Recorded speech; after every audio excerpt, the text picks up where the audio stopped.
এক বছর পরে আমি দেখলাম একটা প্লেয়ার খুব ভালো খেললো, আগামী 3 বছর পর তার কোনো খবর থাকবে না। সত্যি কথা যদি এই মুহূর্তে আমি কাউকে ডেট করবো না। সালাউদ্দিন ভাই ফুটবল বোঝে না।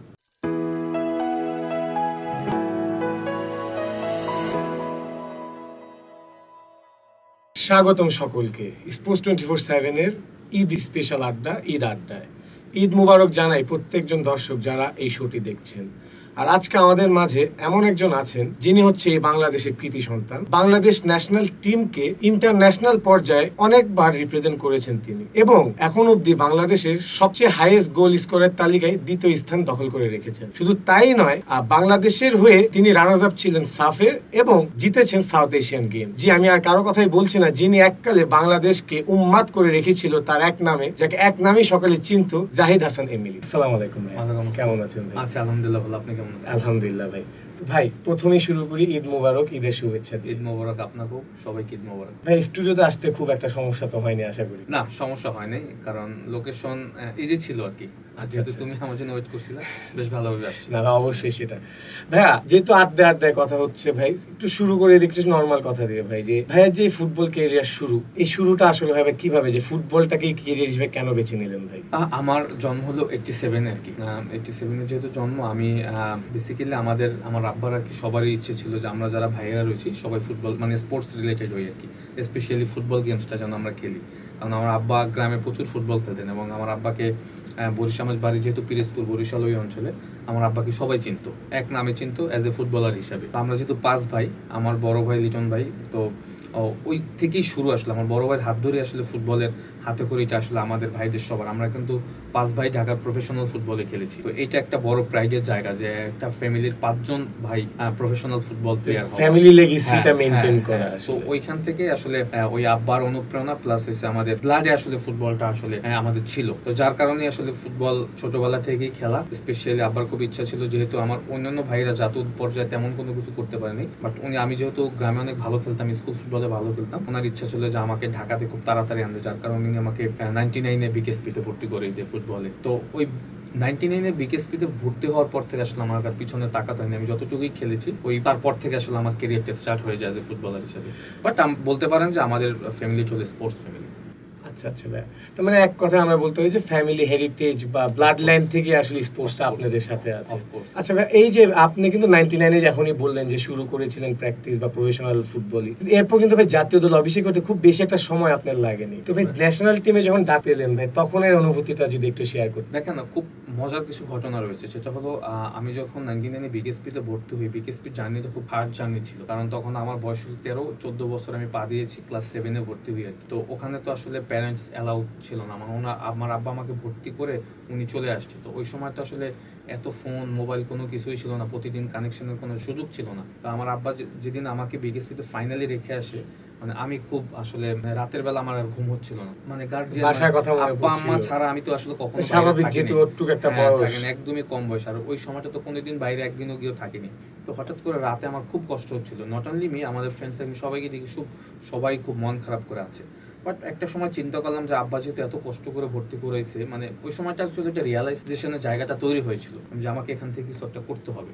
যার কারণেই দেখা গেছে বিকেএসপির লাইফটা আমার এমন সময় মনে হয়েছে যে আমি ওয়ার্ল্ড টপকে বাড়িতে চলে যাবো, বিকেএসপিতে থাকবো না, এরকম মনে হয়েছে অনেক সময়। কারণ ওই সময়টা তো আসলে প্যারেন্টস ছাড়া থাকা খুব মুশকিল, ভাই ব্রাদার সবাই একসাথে থেকেছি। তো তারপর আমি খুব ধৈর্য ধরে আসলে থেকেছি, এবং বিকেএসপি তো আসলে একটা মানে লাইফ ক্যাডেট, আপনাকে খুব ডিসিপ্লিন মেনটেন করে আপনাকে লাইফ লিড করতে হয়। তো সেখানে আমি খুব ভোরে ট্রেনিং সেশনে যেতাম, ট্রেনিং থেকে এসে আসলে আপনি ব্রেকফাস্ট করে আবার স্কুলে যেতাম, মানে কলেজে যেতাম, কলেজ করে এসে আবার বিকালে ট্রেনিং থাকতো, মানে একটা রুটিন মাফিক লাইফ, ফুল ডিসিপ্লিন লাইফ। তো ওই লাইফটার কারণে আমার কাছে মনে হচ্ছে যতটুকুই আমি আমার এই ফুটবল ক্যারিয়ারে পেয়েছি, এর বড় একটা অংশ ছিল বিকেএসপির অবদান। তো যার কারণে আমি বলবো যে আমার আব্বার ওই স্বপ্নটা ছিল যে আমি বিকেএসপিতে পড়বো, ওখান থেকে ডিরেক্ট আমি জাতীয় দলে খেলবো বা ক্লাব ফুটবলে চলে যাবো। তো আপনি যেহেতু বলেছেন যে আমি খুব তাড়াতাড়ি, হ্যাঁ আমি জাতীয় দলে খুব তাড়াতাড়ি খেলেছি। আমার যখন 16+ বয়স, আমি তখন সিনিয়র ন্যাশনাল টিমে খেলে ফেলি, যেটা আমার কাছে মনে হয় যে এর আগে এই পর্যন্ত কেউ খেলেছি কিনা আই ডোন্ট নো।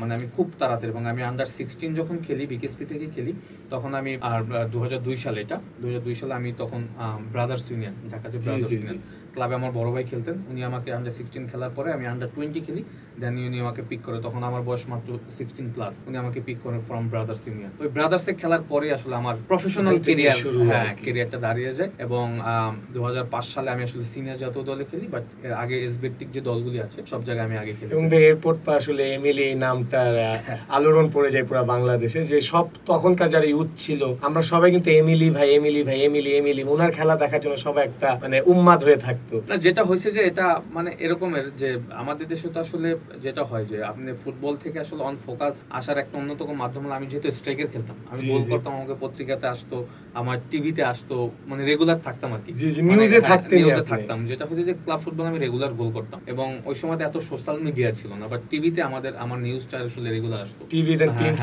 প্রিন্ট মিডিয়াতে আমার ছবি আসতো, যার কারণে আসলে মানুষের ভিতরে একটা অন্যরকম ভালোবাসা তৈরি হয়েছে। স্পেশালি আমি বলবো যে 2006 মানে 2006 আমি যখন ঢাকা আবহনীতে খেলি, ওই সময়টা আসলে আমার একটা বড় টার্নিং পয়েন্ট ছিল। মানুষ ওই সময়টা আমাকে আসলে খুব ভালোবেসে ফেলেছেন, বিকজ আবহনীকে আমি একাই অলমোস্ট চ্যাম্পিয়ন করে দিয়েছিলাম লিগে।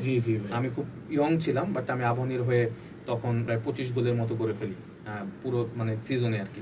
তো ওইটা ওই সময়গুলি আসলে তখন তো আবহানী মোহামেডান একটা অন্যরকম ক্রেজ ছিল, এটা এখনো বাংলাদেশে এল ক্লাসিকো সারা জীবন থাকবে, এটা থাকবে, এই এক্সাইটমেন্টটা সারা জীবনে থাকবে মোহামেডান আবহানী ফ্যান যারা রয়েছে।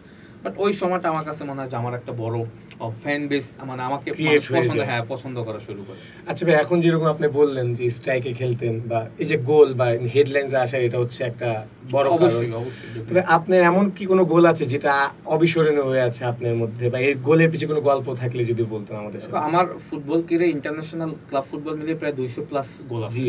200+ গোল আছে। তো সুতরাং সেখানে অনেক গোল আছে যেটা আসলে আমাকে মানে এখন আমি চিন্তা করি যে এই গোলগুলি হয়তো আমি মনে রাখবো, মানুষ হয়তো মনে রাখলো, বাট আমি রিকল করি মাঝে মাঝে যে এই গোলগুলি আমাকে অনেক দূর এগিয়ে নিয়েছে, এবং আমাকে মানুষ কিছু কিছু সময়ের জন্য এই গোলগুলির জন্য মনে রেখেছে। লাইক আমি 2005-এর সাফ ফুটবল, যেটা আপনি শুরুতেই বলেছেন, যেটা রানার্স আপ হয়েছিলাম, হ্যাঁ ওই বছরই কিন্তু জাতীয় দল আমার প্রথম অভিষেক হয়, এবং আমি করাচিতে আমার মনে রয়েছে এখন ইন্ডিয়ার এগেইনস্টে মতিউর রহমান ভাই আমাকে পাস দেয়, এবং হ্যাঁ আমি গোল করে ফেলি, এবং ওইটা আনবিলিভেবল একটা গোল ছিল। ওইটা এখন আমার মাথায় মানে আমি দেখতেছি করাচি স্টেডিয়ামে, ওখানে সব দর্শক ছিল আমাদের এগেইনস্টে, বিকজ করাচি বাংলাদেশে অনেক ফ্যান ছিল, প্রায় 30,000 দর্শক ছিল। তো ওই গোলটা একটা অন্যরকম ছিল। এবং 2012 সালে world cup qualify match against Lebanon, আমরা লেবাননকে 2-0 গোলে হারিয়েছিলাম ঢাকা স্টেডিয়ামে, সেখানে একটা গোল করেছিলাম আমি, একটা 2-0 গোলে জিতেছিলাম আমি, একটা মিঠুন একটা। তো এই ধরনের অনেক ইন্টারন্যাশনাল গোল এবং ক্লাব ফুটবলে আমার দেখা যায় যে ডিসাইডেড ম্যাচে, মানে লিগ ডিসাইডেড ম্যাচে আমি গোল করে ফেলেছি, যেখানে আবহনীকে চ্যাম্পিয়ন করেছি, মোহামেডানকে চ্যাম্পিয়ন করেছি। হয়তো টানা দুইবার আবার league champion, back to back আমি 3বার আবহনীকে তিনবার চ্যাম্পিয়ন, প্লাস আমি মোহামেডানকে লিগ শিরোপা জিতেছি, লিগ শিরোপা না sorry federation cup, super cup, plus আমি ব্রাদার্স লিগ জিতেছি, আমি শেখ জামালকে লিগ শিরোপা জিতেছি, শেখ রাসেলকে ট্রেবল জিতেছি। সুতরাং এরকমের লিগের অনেক ডিসাইডেড ম্যাচ ছিল যেখানে আমি গোল করে সফলতা নিয়ে আসছি ক্লাবের পক্ষে। এইগুলো তো ক্লাবের কথা শুনলাম। তো ভাই আপনি যেরকম ভাই, আমরা কিন্তু জানি ব্রাদার্স ইউনিয়ন, মোহামেডান, আবাহনী, তারপর শেখ জামাল, শেখ কামাল, শেখ রাসেল, এরকম বিভিন্ন ক্লাবে খেলেছেন। চিটাং আবাহনীতে হয়তো হয়তো না খেলেছেন। তো ভাই এই যে ক্লাব ফুটবলের মধ্যে যে এই খেলাটা খেলেছেন, এর মধ্যে ভাই মোহামেডান এবং আবাহনী, একটু আগেই বলেন যে এল ক্লাসিকো, এই দুইটা টিমের মধ্যে যদি আপনাকে আমি বলি যে একটা টিম বেছে নিতে, কোনো একটা টিম কি বেছে নেওয়া সম্ভব হবে? দেখেন, আমি ছোটবেলা থেকে মোহামেডানের ফ্যান ছিলাম, সত্যি কথা। তখন সাব্বির ভাই, আলফাজ ভাইরা মোহামেডানে খেলতো আমাদের ওই মানে ইয়ং টাইমটাতে। পরবর্তী সময়ে আমি আলফাজ ভাইয়ের সাথে আমি জাতীয় দলে খেলেছি, ক্লাব ফুটবলে খেলেছি, বাট আমার বেড়ে ওঠাটা কিন্তু তাদেরকে দেখেই। বাট আমি আবহনীতে খেলে মজাটা বেশি পেয়েছি, সত্যি কথা। বাট আমি ফ্যান হলাম মোহামেডানের, বাট আবহনীতে খেলে মজাটা বেশি এই কারণে, কারণ আবহনীর সাপোর্টারদের ভালোবাসাটা অন্যরকম। এই কারণে, কারণ আমি যখন আবহনী মাঠে ট্রেনিং করতাম, দেখা যাবে ট্রেনিং সেশনে আমাদের দুই সাইডে প্রায় 4-5 হাজার দর্শকের সঙ্গে শুধু ট্রেনিংই দেখতো। তো ওই এনভায়রনমেন্ট গুলো আসলে আমি কাছ থেকে দেখেছি, তো খুব ট্রেনিং আমার কাছে মনে হয় যে ট্রেনিং গুলি আমাদের ম্যাচের মতো। তো আবহনীতে খেলার এক্সপিরিয়েন্সটা আমার কাছে সব থেকে বেটার। তো ভাই এখন তো ভাই ক্লাব ফুটবলের সাথে ভাবে সম্পৃক্ত নেই, এখন কিন্তু ভাই বাংলাদেশের ক্লাব ফুটবল মানে আগের থেকে বেশ খ্যাতি পেয়েছে। এখনের যেই ক্লাবগুলো খেলছে, সবচেয়ে প্রমিসিং কোন ক্লাবটাকে লাগে? না, ডেফিনেটলি প্রফেশনালের জায়গা থেকে যদি দেখি, বসুন্ধরা কিংস ডেফিনেটলি তারা আসলে বর্তমান বাংলাদেশে ক্লাব ফুটবল একটা প্রফেশনাল রিজম তৈরি করে ফেলেছে, কারণ আমাদের লিগটা তো আসলে প্রফেশনাল লিগ। তো সেইখান থেকে প্রফেশনাল লিগের যে ক্রাইটেরিয়াগুলো রয়েছে সেগুলো তো সবাই ফুলফিল করতে পারেনি। আপনি জানেন যে প্রফেশনাল যে সিস্টেমে, সেখানে কিন্তু আপনাকে হোম ভেন্যু থাকতে হবে, আপনার প্লেয়ারদের থাকার অ্যাটমসফিয়ার সুন্দর থাকতে হবে, প্লেয়ারদের একাডেমি থাকতে হবে, বাট এটা তো এক্সেপ্ট বসুন্ধরা ছাড়া কারো তেমন কোনো করতে পারে না। তো এখানে আমি বলবো যে বসুন্ধরা কিংস এই মুহূর্তে আমার কাছে মনে হয় যে বাংলাদেশের ফুটবল একটা বড় অবদান হিসেবে কাজ করছে তারা। আর ওদের সিস্টেম বা টিমটাও কিন্তু বেশ অ্যাডভান্স। হ্যাঁ, অ্যাডভান্স। ইভেন আপনি যদি দেখেন আমরা বসুন্ধরা কিংস এরিনাতে যে ম্যাচগুলো হয় গেলেই কিন্তু মনটা ভরে যায়, জি জি সুন্দর এনভায়রনমেন্ট তৈরি করেছে। তো এটা আসলে আমি মোহামেডান আফ্রিদিকে ছোট করছি না, মোহামেডান আফ্রিদির এগুলো অনেক আগে হওয়া উচিত ছিল। মোহামেডান আফ্রিদি যদি চেষ্টা করলে হয়তো অবশ্যই, মোহামেডান আফ্রিদি কেন পারবে না? মোহামেডান আফ্রিদি আপনি যেটা বলেছেন যে এখনো কিন্তু ও যে মানে হাই ভোল্টেজ ম্যাচ বা আপনি যদি ক্লাসিকের কথা বলেন সেটা কিন্তু মোহামেডান আফ্রিদি হবে, জি এই ম্যাচের বাইরে কিন্তু হয় না। সুতরাং এই দুইটা ক্লাব যদি বসুন্ধরা কিংসের মতো আরো 10 বছর আগে করতো, আমাদের ক্লাব ফুটবল আমার কাছে মনে হয় আরো ডেভেলপ থাকতো, অনেক বেশি ডেভেলপ হয়ে যেত। আচ্ছা ভাই, একটু আগে আমি ইন্ট্রো যখন দিলাম তখন মানে বললাম যে ভাইয়া দ্বিতীয় হাইয়েস্ট গোল স্কোরার, তবে আপনার মধ্যে এবং যিনি 1 নাম্বার আছেন চুন্নু ভাই, ওনার মধ্যে কিন্তু 1 গোলের মাত্র ডিফারেন্স। তো এই আক্ষেপটা কি ভাই কখনো কাজ করে? দেখেন, এইখানে কিছু কন্ট্রোভার্সি রয়েছে, মানে এটা হয়তো উইকিপিডিয়াতে আসলে মানে ইয়াটা দেয়া আছে যে আমি ওনার থেকে 1 গোল কম আছি, বাট আপনি যদি বিএফএফ এর ওদের যদি পেজে দেখেন বা বিএফএফ এর যদি রেকর্ডে দেখেন, সেখানে আমি যতটুকু জানি আমার গোল সংখ্যা বেশি। কারণ এটা আমি কন্ট্রোভার্সিতে যাবো না, কারণ হলো যে যেহেতু চন্দ্র ভাই অনেক এক্সপিরিয়েন্স এবং সে অনেক সিনিয়র প্লেয়ার, আমি তাকে রেসপেক্ট রেখেই বলি। বাট আমি ওখানে যেটা দেখেছি যে ওনার গোলগুলি অনেক সময় কাউন্ট করেছে লাইক ফিফা ফ্রেন্ডলি বাইরে যে ম্যাচগুলি হয়েছে, লাইক তখন লাল দল সবুজ দলে খেলা হতো, যেগুলো ফিফার আর আন্ডারের খেলা না, ওই গোলগুলো কাউন্ট করেছে। বাট আমার কাছে মনে হয় যদি সেকেন্ডে আমি যদি 1 গোল পিছিয়ে থাকি, এটা আমার কাছে তেমন কোনো ইস্যু না। বাট আমার কাছে মনে হয় যে দেশকে আসলে আমি কতটা দিয়েছি, দেশ আমার কাছে কি পেয়েছে, এটা হলো বড় ব্যাপার। অবশ্যই, কারণ দেশের জন্য যদি আমি 20টা গোল করি, 20টা গোলই কিন্তু দেশের পক্ষে করেছি এবং সেখানে কিন্তু দেশ উপকৃত হয়েছে, আমি দেশকে কিছু দিতে পেরেছি, এটা হলো বড় ব্যাপার। বাট ওই ব্যাপারটা আসলে আমার কাছে তেমন একটা বড় ইস্যু না। আচ্ছা ভাই, আপনাকে তো আমি ভাই পুরো থেকেই চিনি, হয়তো কিছু জিনিস জানিও ভাইয়ের ব্যাপারে। তো ভাই ক্যারিয়ারটা কিন্তু ভাই আমরা যতটুকু দেখেছি অনেক ওয়েল ডেকোরেটেড ছিল, কিন্তু একটা সময় পর কিন্তু আমরা চাইলেও এমিলি ভাই আসলে ওভাবে দেখতে পারিনি, বা একটা টার্নিং পয়েন্ট আসছিল ক্যারিয়ারে। তো এইটা নিয়ে যদি একটু বলতেন। দেখেন, এটা আমি আপনার সাথে একদমই এগ্রি করি। আমি আরো 3-4 বছর কন্টিনিউ করতে পারতাম, এবং আপনি যেটা বলছেন ইন্টারন্যাশনাল ম্যাচে 1 গোল না, আরো প্রায় 6-7 গোল আমি করতে পারতাম, বা 10 গোল করার মতো অ্যাবিলিটি আমার ছিল। বাট আপনি জানেন যে আমাদের এই এনভায়রনমেন্টে ইনজুরি হওয়ার পর আসলে সেটা রিকভার করা খুব টাফ।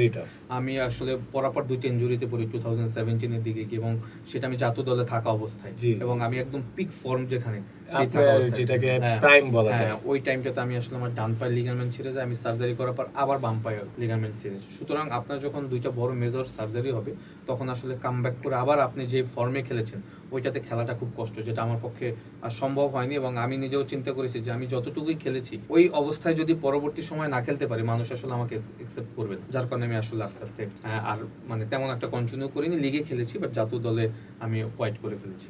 এই তো হলো আপনাকে নিয়ে আমাদের গল্প। তো ভাই যদি এখন একটু বাংলাদেশ ফুটবল টিম নিয়ে যদি 2টা প্রশ্ন করতাম ভাই, সেটা হচ্ছে আমরা কিন্তু ভাই যেমন 90s এর দিকে বা ইভেন যখন আপনারাও খেললেন, তখন কিন্তু ওয়ার্ল্ড র্যাঙ্কিং আমরা বেশ কিছুটা আগিয়ে ছিলাম, এবং এমনও হয়েছে একটা সময় গিয়ে কিন্তু আমরা 110এও খেলেছি, 110 ওয়ার্ল্ড র্যাঙ্কিং এ। এখন কিন্তু আমরা আবার 186 র্যাঙ্কিং এ নেমে এসেছি। তো ভাই এটার পিছে যদি কোনো প্রাইম কারণ বা মেইন মেজর ইস্যু আপনি যদি আমাদেরকে বলতেন। দেখেন, আসলে র্যাঙ্কিং ইজ ডিপেন্ড করে আপনার রেজাল্টের উপরে, প্লাস হচ্ছে যে আপনি আসলে একটা সিজনে কতগুলো ইন্টারন্যাশনাল ম্যাচ খেললেন, প্লাস হচ্ছে ইন্টারন্যাশনাল ম্যাচে আপনার সাকসেস কতটা, এটা হচ্ছে র্যাঙ্কিং এর উপর র্যাঙ্কিং ভেরি করে। বাট মেইন ব্যাপার হচ্ছে যে আপনি যেটা বলেছেন যে আমি 2000 সাল থেকে 2000-এর পর থেকে যদি বলি, আমি 90s এর ওই দিকগুলিতে বলতে পারি না, বাট 2000 থেকে 2024 পর্যন্ত আমার চোখের সামনে সব হয়েছে, এবং আমি একদম এর সাথে রিলেটেড। সুতরাং আমি এখানে অনেক উত্থান পতন আমি দেখেছি কাছ থেকে, এবং এটার সাথে আমি নিজেও রিলেটেড। সুতরাং আপনি দেখেন কিছু আমাদের যেটা হয়, আমাদের কনসিস্টেন্সির জায়গাটা এতই অভাব যে আমরা ওই জায়গাটা আমরা কখনোই আসলে ক্যারি করতে পারিনি। আমরা আমাদের সময়টাও আমরা 2003-এ সাফ ফুটবল চ্যাম্পিয়ন হয়েছি, 2005-এ সাফ ফুটবল রানার্স আপ হয়েছি, আবার 2010-এ আমরা সেকেন্ড চ্যাম্পিয়ন হয়েছি। এরকমের সাকসেস কিন্তু মাঝে মাঝে আমাদের আসছে। আমি যেটা বললাম যে আমাদের আসলে একটা ধারাবাহিকভাবে আসলে আমরা একটা জাতীয় দল হয়ে গড়ে উঠতে পারলে এখন হয়তো আমরা এশিয়া কাপ খেলতাম, বা ওয়ার্ল্ড কাপ কোয়ালিফাইয়ের জন্য আমরা একদম টপ লেভেলে থাকতাম, এশিয়ার উইং থেকে আমরা অবশ্যই টপে থাকার কথা। বাট আমরা কিন্তু এখন এশিয়া কাপ খেলার জন্য কিন্তু এখন আমরা ক্যাপাবল না। এই আমরা রিসেন্টলি যদি আপনি দেখেন যে আমরা ওয়ার্ল্ড কাপ কোয়ালিফাই ম্যাচে ফিলিস্তিনের সাথে হেরেছি, আমরা লেবাননের সাথে ড্র করেছি, অস্ট্রেলিয়ার সাথে অনেক গোল খেয়েছি। সুতরাং এইটা আমি যেটা বললাম যে এরকমের ওইটা যদি আমরা 2000-এর পর থেকে যদি আমরা জাতীয় দলকে নিয়ে একটা লং টার্ম প্ল্যান করে ফেলতাম, বা 2010-এর পর থেকে যদি প্ল্যান করতাম, এই 10-12 বছরে আমার কাছে মনে হয় যে একটা স্ট্রং জাতীয় দল হতো, যারা কিনা ইন্ডিয়ার মতো এখন রেগুলার এশিয়া কাপ খেলতো বা আমাদের টপ যে এশিয়ার যে দলগুলি আছে তাদের সাথে আমরা ফাইট করতাম। বাট আমার কাছে মনে হয় যে আমাদের ওই কনসিস্টেন্সির জায়গাটা একদমই ছিল না, প্লাস হচ্ছে আমাদের যে প্ল্যানের জায়গাটাতে আমাদের অনেক গ্যাপ। এটার পিছে কি ম্যানেজমেন্ট কোনোভাবে দায়ী? দেখেন, ফুটবল ইজ হিউজ ইনভেস্টমেন্ট খেলা আর কি, মানে এখানে আপনার কোনো শর্টকাট রাস্তা নেই। কারণ আপনি জানেন ফিফার আন্ডারে কিন্তু 214টা দেশ ফিফার আন্ডারে খেলে, এর বাইরে সবাই কিন্তু ফুটবল খেলে। ফুটবল খেলেন এমন কোনো দেশকে কিন্তু আপনি পৃথিবীতে পাবেন না। সুতরাং সেইখান থেকে আমরা কথায় কথা হয়তো ক্রিকেটের সাথে ফুটবলের একটা কম্পারিজন তৈরি করে এখানে, বাট ফুটবলের সাথে কোনো কারো কিছুর তুলনা হবে না। তাহলে আপনি দেখেন যে বাহরাইন বলেন বা কুয়েত বলেন, তারা ফাইন্যান্সিয়াল কত ডেভেলপড, কিন্তু তারা কিন্তু ওয়ার্ল্ড কাপ খেলতে পারছে না। এশিয়া কাপ খেলতে তাদের কষ্ট হয়, যে ইন্ডিয়া কত বড় দেশ ওয়ার্ল্ড কাপ খেলতে পারছে না। বাট এখানে যেটা হয় যে ন্যাচারাল কিছু জিনিস লাগে, ফুটবল রিলেটেড কিছু জিনিস লাগে, যেগুলো আমাদের অভাব রয়েছে। আমরা আপনি যেটা বলছেন 90s এর সময় আমাদের ফুটবলের বাইরে অন্য কিছুই কিন্তু ছিল না, এবং ওই ক্রেজটা আমিও দেখেছি। তো ওইটাকে আমরা ক্যাশ করতে পারিনি। ওই সময়টা ঘিরে যদি আমরা চিন্তা করতাম যে আমাদের দেশের ফুটবলকে আমরা একসময় ওয়ার্ল্ড কাপে দেখবো, এশিয়া কাপে দেখবো, প্ল্যান করতাম দীর্ঘমেয়াদে, আমরা একটা সময় অবশ্যই এখন আমাদের ফুটবল এশিয়া কাপ খেলতো, রেগুলার ওয়ার্ল্ড কাপ খেলতাম আমরা। বাট ওইটা আমরা করতে পারিনি। এবং আপনি যেটা বলছেন আমি ম্যানেজমেন্টের এখানে তো কিছু না কিছু দুর্বলতা রয়েছে, আদারওয়াইজ কেন পারলাম না। বাট যেটা হচ্ছে আমাদের প্ল্যানিংটা প্রপার হয়নি। বুঝতে পেরেছি।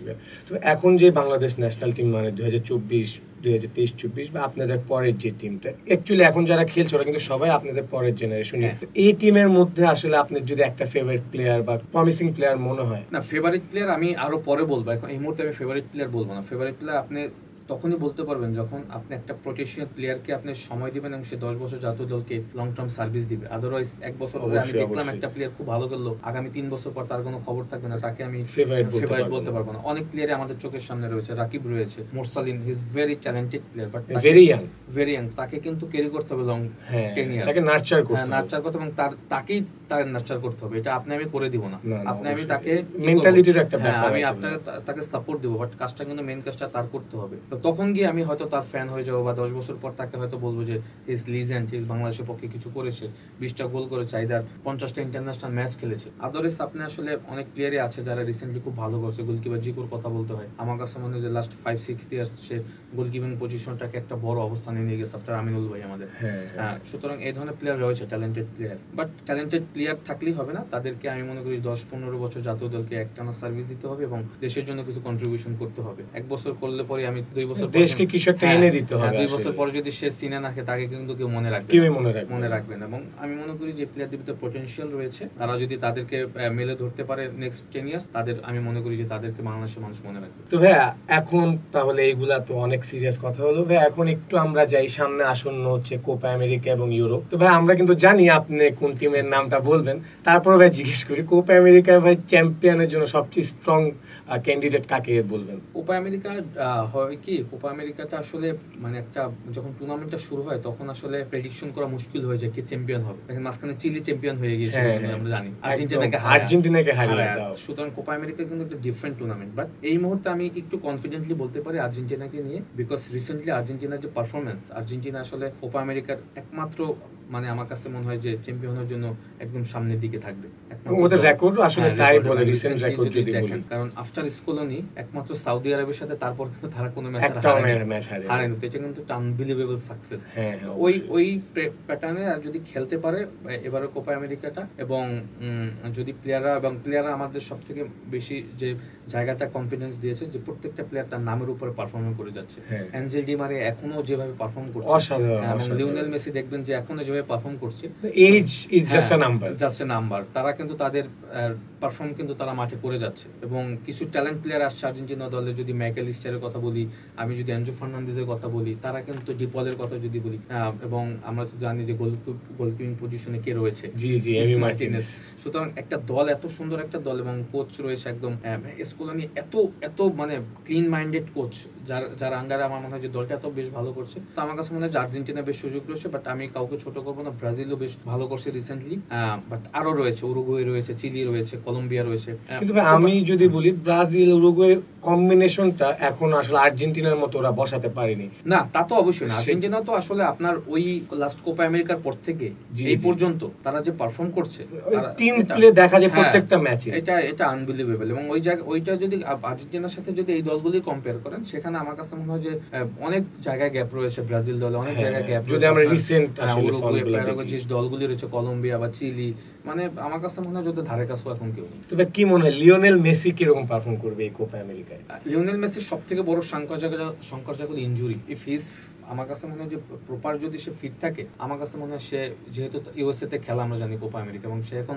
ইউএসএ তেই আছে, আমার কাছে মনে হয় যে সে ওয়ার্ল্ড কাপে যে পারফরমেন্স করছে অলমোস্ট সেম পারফরমেন্স আমার মনে হয় কোপা আমেরিকাতেও করবে। কারণ আপনি যেটা বলছেন যে এজ ইজ জাস্ট নাম্বার, ওইটা আসলে সে এখন ওইটাই চিন্তা করে, মানে তার পারফরমেন্স সে ইন্টার মিয়ামিতে তার পারফরমেন্স রেগুলার গোল করছে, সে যেহেতু রিসেন্টলি সে ওয়ার্ল্ড কাপ কোয়ালিফাই এই ফিফা ফ্রেন্ডলিগুলি খেলতে পারেন ইনজুরির কারণে, বাট মেইন কনসার্নের জায়গায় ইনজুরি ফ্রি যদি মেসিকে পাই, মেসি মনে হয় যে কোপা আমেরিকা অত বেস্টটা দিবে। তবে ইউরোতে যদি সেম প্রশ্নটা করি, যে ইউরোতে তো আসলে অনেক কম্পিটিটিভ, যেমন আমরা কিন্তু কোপা আমেরিকা যদি দেখি, যদিও কোপা আমেরিকা চিলির মতো টিমও চ্যাম্পিয়ন হয়ে যায়, কিন্তু ওখানে হট ফেভারিটস থাকে, যে ব্রাজিল আর্জেন্টিনা সবসময় হট ফেভারিটস থাকে, কিন্তু ইউরোতে কিন্তু ভাই সিনটা একদম আলাদা। জার্মানি আছে, ফ্রান্স আছে, আরো অনেক ভালো ভালো ইংল্যান্ড আছে, ক্রোয়েশিয়া আছে, একটা পর একটা কিন্তু টিম উঠতে আছে, এমন ইউরো খেলা কিন্তু একদম ডিফারেন্ট। তো ইউরোতে যদি বলি যে একটা টিম যদি মনে হয় যে প্রমিসিং এবার জেতার মতো, সেটা এটা কিন্তু আপনার কোশ্চেনেই কিন্তু অ্যানসার রয়েছে। আপনি জানেন যে ইউরো থেকে চ্যাম্পিয়ন কোন দলটা হবে, এটা কিন্তু বলা খুবই মুশকিল। দেখেন ইতালির মতো দেশ কিন্তু লাস্ট ওয়ার্ল্ড কাপ খেলতেই পারলো না, কিন্তু ওরা ইউরো চ্যাম্পিয়ন। সুতরাং এখান থেকে বোঝা যায় যে ইউরোটা কতটা কম্পিটিটিভ। এবং আপনি যদি দেখেন ইউরোর অলরেডি কিন্তু গ্রুপ হয়ে গিয়েছে, এবং আমার কাছে মনে হচ্ছে যে আপনি যদি দেখেন ইতালি, স্পেন এরা কিন্তু একই গ্রুপে পড়ে গিয়েছে, গ্রুপ অফ ডি-তে কিন্তু তারা পড়ে গিয়েছে। সুতরাং ইউরো আসলে কে চ্যাম্পিয়ন হবে, আমি একটা নাম যদি আপনি আমাকে বলতে বলেন, সেখানে খুব বলা মুশকিল, আমাকে দুইটা তিনটা নাম বলতে হবে, এবং সেখান থেকে ওই দুইটা তিনটা দল চ্যাম্পিয়ন হবে কিনা সেটাও বলতে হবে। লাইক আমি ইতালিকে রাখবো, আমি স্পেনকে রাখবো, আমি ইংল্যান্ডকে রাখবো, জার্মানিকে রাখবো, বেলজিয়াম রয়েছে। সুতরাং চ্যাম্পিয়ন কে হবে এটা মানে বলা খুবই মুশকিল। বাট রিসেন্টলি যদি আমি বলি, জার্মানি দলটা আবার এখন খুব ভালো করছে। রিসেন্টলি জার্মানি কিন্তু খুব বাজে অবস্থায় ছিল, গ্রুপ স্টেজে পার করতে পারে না, এখন আবার জার্মানি দলটা বেশ ভালো করছে, দেখা যাক আর কি। বাট আমার কাছে মনে হয় যে যদি একদম মানে আমরা আসলে ফেভারিট কিভাবে ভাবি, টিমের প্লেয়ারদের উপরে চিন্তা করে কিন্তু আমরা ফেভারিটের জায়গাটা ভাবি। ইংল্যান্ড দলটা দেখেন, আমার কাছে মনে হয় যে এই মুহূর্তে সবথেকে ট্যালেন্টেড প্লেয়ার হচ্ছে ইংল্যান্ডের স্কোয়াডে, এবং গ্যারেথ সাউথগেট তাদের ইংল্যান্ড টিমের কোচ যখন এই দলটার দায়িত্ব নেয়, তারপর থেকে কিন্তু আমার কাছে মনে ইংল্যান্ড বেশ ভালোই করে আসছে, এবং দলটাকে একটা দল হিসাবে রূপান্তর করে ফেলেছে, যেটা আসলে এবারের ইউরো চ্যাম্পিয়ন হওয়ার জন্য তারা একদম উপর দিকে থাকবে। At the same time spend দলটা ভেরি ট্যালেন্টেড কিছু প্লেয়ার রয়েছে, যারা যে কোনো সময় কিন্তু ইয়াং ট্যালেন্ট, এবং যারা নেক্সট 10 বছর আমার কাছে মনে হয় যে স্পেন দলকে সার্ভিস দিবে। তো এরকমের কিন্তু প্লেয়ার রয়েছে। সো ইউরোটা নিয়ে আমিও আপনার সাথে একমত যে আসলে এখানে স্পেশাল ভাবে কোনো প্রেডিকশন করে এই মুহূর্তে মুশকিল। ইউরোতে পর্তুগালকে কি কোনো জায়গা দিবেন? যদি বলি পর্তুগালকে অবশ্যই জায়গা দিতে, আমি নামটা ভুলে গেছি, অবশ্যই জায়গা দিতে হবে পর্তুগালকে। এই কারণে দিতে হবে, তাদের কোচ হলো Roberto Martinez, he is very experience. সুতরাং ও আসার পরে শুধু একটা ম্যাচ হেরেছে পর্তুগাল, 14টা ম্যাচে 13টা ম্যাচে কিন্তু তারা জিতেছে, এবং এক্সেপ্ট রোনালদোকে ছাড়াও কিন্তু তারা অনেকগুলি তারা ম্যাচ জিতেছে, এবং তাদের দলেও কিন্তু বেস্ট ট্যালেন্টেড প্লেয়ার রয়েছে। আমরা যদি সিলভাকে দেখি, জো ফেলিক্সকে দেখি, জো ক্যান্সেলো, অনেক ট্যালেন্টেড প্লেয়ার রয়েছে, যারা যদি তাদের ক্লাব ফুটবলে যেভাবে পারফর্ম করে ওইটা যদি দিতে পারে, পর্তুগালকেও চ্যাম্পিয়ন হওয়াটা মানে অবিশ্বাস্য কিছু হবে না। পর্তুগাল তো টিম একটা সময় রোনালদো বা ওয়ান ম্যান টিম ছিল, এখন কিন্তু ওরা টিম হিসেবে দাঁড়িয়ে গিয়েছে। এটা করতেই হবে, কারণ রোনালদো সারা জীবন খেলবেন, এবং কোচ যাওয়ার পর কিন্তু আসলে দলটাকে ওইভাবেই কিন্তু আসলে তৈরি করার চেষ্টা করছে, কারণ নেক্সট ইউরোতে কিন্তু রোনালদো পুরো টুর্নামেন্ট সার্ভিস দিতে পারবে কিনা, সে ফর্মে থাকবে কিনা, সে রেগুলার গোল করতে পারবে কিনা, তো ওইটার উপর ডিপেন্ডেন্ট করে আসলে কোচ কখনোই যাবে না। তো আমার কাছে মনে হয় যে কোচ এখন একটা দল হিসেবে তৈরি করে ফেলেছে। ঠিক আছে ভাই, তবে প্রশ্ন জিজ্ঞাসাবাদ তো চলবেই। আপনার সাথে একটা ছোট গেম খেলতে চাই আমরা, যেটাকে আমরা বলি র্যাপিড ফায়ার গেম। কোশ্চেন করবো ছোটখাটো 4-5টা, ভাই হচ্ছে as soon as possible answer দিবেন। আমরা ভাই আপনি ক্যালিবারের জন্য আপনার কোনো টাইম বেঁধে দিচ্ছি না। তো ভাইয়া প্রথম প্রশ্ন খুব অবভিয়াস একটা প্রশ্ন, আর সেটা হচ্ছে বাংলাদেশের হয়ে স্বাধীন বাংলা টিমের প্রথম ক্যাপ্টেন কে ছিলেন? জাকারিয়া পিন্টু। জি ভাই, ভেরি গুড ভাই, ভেরি গুড ভাই। মানে আমরা নিজেরাও কিন্তু কিছুক্ষণ আগে এটা সার্চ করে ভেবেছি, আমরা নিজেরাও এটা আসলে জানতাম সব পারবো কিনা জানি না, চেষ্টা করি। না ভাই, ওরকম কোনো কোশ্চেনই নেই। তো ভাই এরপরের কোশ্চেনটা হচ্ছে, আমি আপনাকে 5টা ফুটবল প্লেয়ারের নাম বলবো, আপনি আপনার বুঝ মতো 1 থেকে 5 র্যাঙ্কিং করবেন।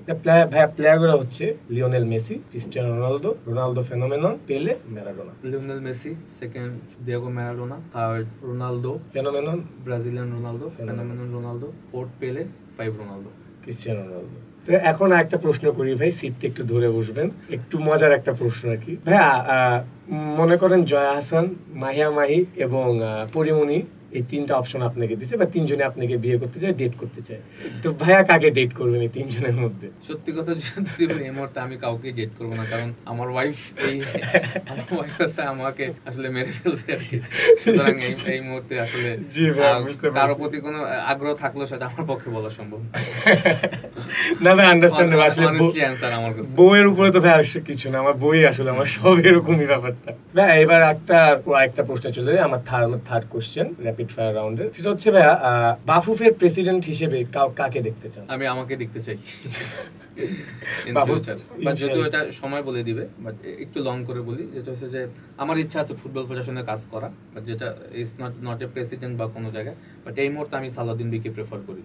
বাট এই কারণে হয়তো সালাউদ্দিন ভাইকে নিয়ে অনেকের অনেক সংশয় রয়েছে, বাট আমি সালাউদ্দিন ভাই এই কারণে প্রেফার করি বিকজ আপনি যদি ইন্ডিভিজুয়ালি সালাউদ্দিন ভাইয়ের সাথে কথা বলেন, আপনি কোনোদিন মনে হবে না যে সালাউদ্দিন ভাই ফুটবল বোঝে না। এবং আমার কাছে মনে হয় যে ওনার রুম থেকে বের হওয়ার পর আপনাকে মনে হবে যে বাংলাদেশ সব থেকে ভালো ফুটবল বোঝে উনি। বাট হয়তো সামহাও কোনো কারণে আমরা পিছিয়ে রয়েছি, বাট আমি সালাউদ্দিন ভাইকে প্রেফার করি। এভাবে আপনাকে যদি বলি, নিজেকে 2টা শব্দে বা 2টা লাইনে নিজেকে যদি এক্সপ্রেস করতে হয়, যে আপনি নিজের সম্পর্কে কিছু বলতে, ওইটা যদি আমাদেরকে বলতেন, 2টা ছোট্ট করে 2টা লাইনে। আমি খুব অনেস্ট এবং আমি খুব মানে মানুষের সাথে মিলেমিশে থাকতে চাই। আমার ভিতরে কোনো মানে জড়তা নেই, যেটা থাকে আসলে মানুষ কখনো কখনো নিজেকে আড়াল করতে পারে। আমি ওই ধরনের না, আমি খুব মানে মিশুক মানুষ এবং আমি অনেস্ট থাকার চেষ্টা করি। আচ্ছা ভাই, আজকে র্যাপিড ফায়ার রাউন্ড ভাই আপনার এই কোশ্চেনের সাথেই শেষ। আর ভাই আজকের মতো আপনাকে আর বেশি সময় আমরা নিব না। যদি আমাদের যে ইয়াংস্টাররা উঠে আসছে বা ইউথ ফুটবল, যারা ফুটবলকে ফিউচার হিসেবে দেখতে চায় বা ক্যারিয়ার হিসেবে দেখতে চায়, ওদের জন্য যদি 2টা মেসেজ দিতেন আমাদের ন্যাশনাল ফুটবল টিমের জন্য। শুরুতে আসলে স্পোর্টস 247 আপনাদের চ্যানেলকে আমি ধন্যবাদ দিতে চাই ঈদের সময় আমাকে এই প্রোগ্রামে ইনভাইট করার জন্য। কারণ যেহেতু আপনারা স্পোর্টস নিয়ে কাজ করেন, স্পোর্টস নিয়ে কাজ করা সব কিছুই আমার ভালো লাগে, সেটা যেখানেই হোক। আর আপনি যেটা বলেছেন যে দর্শক যারা ইয়ং জেনারেশন রয়েছে তাদের, দেখেন স্পোর্টস হলো একমাত্র মাধ্যম পৃথিবীতে যেটার মাধ্যমে আপনি আসলে খুব তাড়াতাড়ি লাইমলাইটে আসতে পারবেন, আপনি আপনার নিজেকে খুব উচ্চতায় নিয়ে যেতে পারবেন, সেটা not only football, cricket, every sports. সুতরাং আমি বলবো যে যারা ইয়ং জেনারেশন রয়েছে তারা, আমার কাছে মনে হয় যদি তারা কেরিয়ার হিসেবে কোনো স্পোর্টসকেই নিতে চায়, তারা যেন সেটা মন থেকে খেলে এবং প্রফেশনালি খেলে। খেলার জন্য খেললে হবে না, সেটাকে একদম ডেডিকেশনলি খেলতে হবে এবং একটা সময় তাকে চিন্তা করতে হবে যে আমি বাংলাদেশের সর্বোচ্চ পর্যায়ের মানুষ হব, সারা বিশ্ব তাকে চিনবে। এইভাবে করে যদি খেলে, আমার কাছে মনে হয় যে তারা সেটা অবশ্যই পারবে, বিকজ আমাদের দেশে অনেক ট্যালেন্ট প্লেয়ার আছে যারা চাইলেই অনেক কিছু করতে পারে। কারণ এখন যদি দেখেন আমাদের বাংলাদেশের ইয়ং জেনারেশন কিন্তু প্রত্যেকটা সেক্টরে ভালো করছে। সুতরাং আমি বলবো যে সবাই সবার জায়গা থেকে যদি চেষ্টা করে, আমরা আমাদের দেশটাকে কিন্তু অনেক উপরে নিয়ে যেতে পারবো। তো এটাই আর কি। থ্যাংক ইউ ভাইয়া। তো দর্শক, যেমন দেখতেই পেলেন আজকের ঈদ আড্ডায় জাহিদ হাসান এমিলি আছেন আমাদের সাথে, এবং আজকের ঈদের এই আমেজে, এই আয়োজনে আমাদের সাথে এসে আসলে আমাদের স্টুডিও থেকে শুরু করে এবং আপনাদের দর্শক সকলের জন্য কিছু বার্তা রেখেছে এমিলি ভাই। আশা করি আমাদের এই ঈদ আড্ডার এই এপিসোডটা আপনাদের ভালো লেগেছে। এই বলে আজকের মতো বিদায় নিচ্ছি। আমি শিহাবুদ্দিন চৌধুরী, স্পোর্টস 24/7।